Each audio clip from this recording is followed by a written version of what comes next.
Welcome back to our channel education express live with education চ্যানেলে আপনাদের সকলকে স্বাগত। আপনারা কিন্তু থাম্বনেল দেখে বুঝতে পেরেছেন যে 2011 সালের পর যাদের এসসি সার্টিফিকেট ইস্যু হয়েছে তাদের জন্য কিন্তু একটা গুরুত্বপূর্ণ আপডেট এসেছে। অনেকেই ভাবছেন আবার আবেদন করতে হবে কি না। আজকে খুব সহজ ভাষায় বলবো রিভেরিফিকেশান নিয়ে নতুন গাইডলাইনে কি বলা হয়েছে, নতুন সোপ কি জারি করা হয়েছে, আপনাকে কি করতে হবে এ সম্পর্কে কিন্তু আজকের বিস্তারিত ব্যাখ্যা থাকছে। যদি ভিডিওটি ভালো লেগে থাকে অবশ্যই কিন্তু একটা লাইক দিয়ে যাবেন।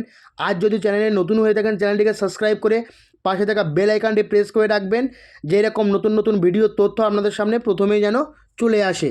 তো ভিডিওটি শুরু করব তার আগে কিছু কথা আছে আপনাদের সঙ্গে, যে আবেদন করতে কি কি লাগবে, কারা আবেদন করবেন, কোন কোন ডকুমেন্টস আপনাকে রেডি রাখতে হবে, এছাড়া এই যে ডকুমেন্টসগুলো আপনি রেডি রাখবেন সেগুলো কোন কোন কাজে ইউজ করবেন, সম্পূর্ণ তথ্য কিন্তু আজকে জানাবো। চলুন তাহলে মূল ভিডিও শুরু করা যাক। তো মূল ভিডিওর মধ্যে 2011 সাল থেকে ইস্যু হওয়া এসসি সার্টিফিকেট রিভেরিফিকেশান বা পুনর্যাচাইয়ের জন্য সাধারণ নাগরিকদের আপাতত নিজে থেকে কোনো আবেদন বা ফর্ম জমা দিতে হবে না। তো আশা করি আপনারা বুঝতে পারছেন যে আপনাদের নিজে থেকে কোনো রকম ফর্ম জমা দিতে হবে না।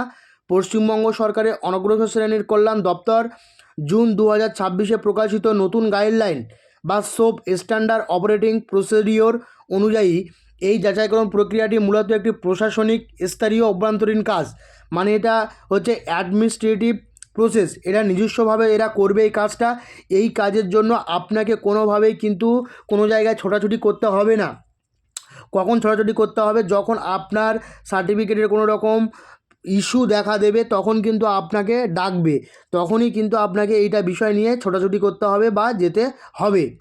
বিডিও মানে ব্লক এবং মহাকুমা মানে হচ্ছে এসডিও স্তরের আধিকারিকরা অস্কার পোর্টালের মাধ্যমে ব্যাক এন্ডে পুরানো রেকর্ড দেখে এই যাচাই সম্পন্ন করবেন। অর্থাৎ অস্কার পোর্টালের মাধ্যমে ব্যাক এন্ডে পুরানো রেকর্ড দেখে তারা কিন্তু এই যাচাই সম্পন্ন করবেন। তবে এই প্রক্রিয়াটি মসৃণভাবে সম্পন্ন করতে এবং কোনো রকম সমস্যা এড়াতে আপনার করণীয় পদক্ষেপগুলি নিচে দেওয়া হলো। অর্থাৎ আপনার কোন কোন পদক্ষেপ রয়েছে, কোন কোন পদক্ষেপের মধ্য দিয়ে আপনাকে যেতে হবে সেটা সম্পূর্ণভাবে পদক্ষেপগুলো কিন্তু এখানে দেওয়া হলো। কোন মানে কি কি করতে হবে, কোন কোন পদক্ষেপ আপনাকে নিতে হবে সেগুলো কিন্তু দেওয়া হলো। দেখুন 1 নম্বর যে পয়েন্টটা দেখতে পাচ্ছেন সেই 1 নম্বর পয়েন্টে আছে সার্টিফিকেট স্ট্যাটাস চেক করুন। অনগ্রসর শ্রেণী কল্যাণ দপ্তরের অফিসিয়াল কাস্ট সার্টিফিকেট ডব্লিউবি পোর্টালে যান। অর্থাৎ এখানে যে ডব্লিউবি পোর্টাল সেখানে কিন্তু এই কাস্ট সার্টিফিকেটের যে পোর্টাল আছে সেই পোর্টালে যাবেন, গিয়ে চেক সার্টিফিকেট অপশানে ক্লিক করে আপনার শংসাপত্র নম্বরটি দিয়ে স্ট্যাটাস অনলাইন রেকর্ডে মিলেছে কিনা তা কিন্তু যাচাই করে নিন। এটা হচ্ছে আপনার প্রথম কাজ। এই প্রথম কাজটা করার পরে তারপরে কিন্তু আপনাদের দ্বিতীয় কাজ একটা কাজ আছে, সেই দ্বিতীয় কাজটা এবার দেখতে থাকুন। প্রয়োজনীয় নথিপত্র গুছিয়ে রাখুন।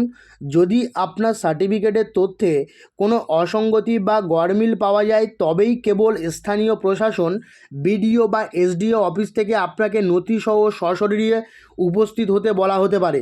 অর্থাৎ আপনার যে নথিগুলোর কথা বললাম সেই নথিগুলো যদি গুছিয়ে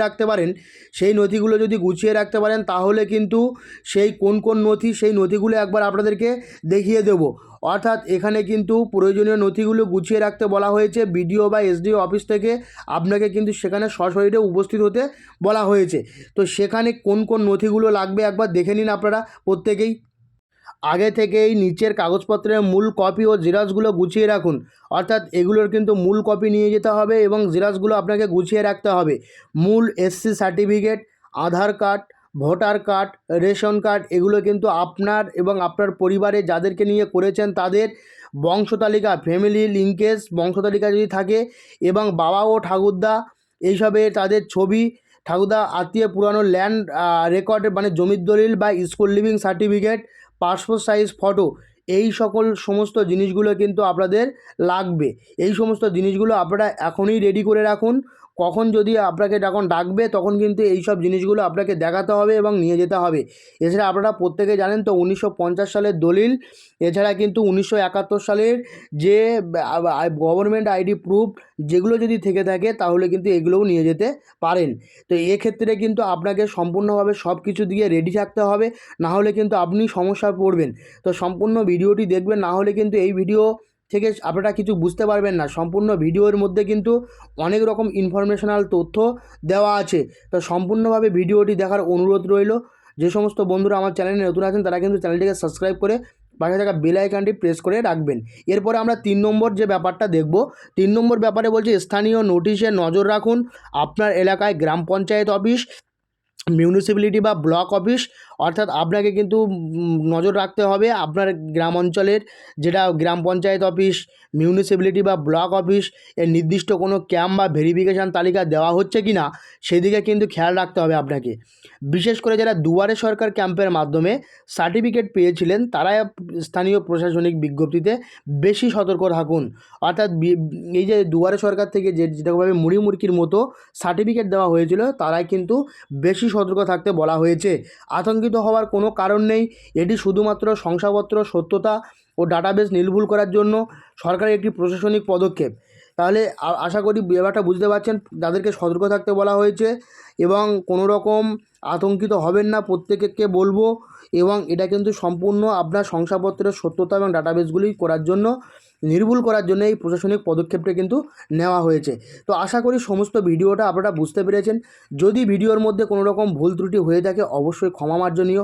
আর যদি চ্যানেলে নতুন হয়ে থাকেন চ্যানেলটিকে সাবস্ক্রাইব করে পাশে থাকা বেল আইকনটি প্রেস করে রাখবেন এবং নতুন নতুন ভিডিও তথ্য আমাদের সামনে প্রথমেই চলে আসবে।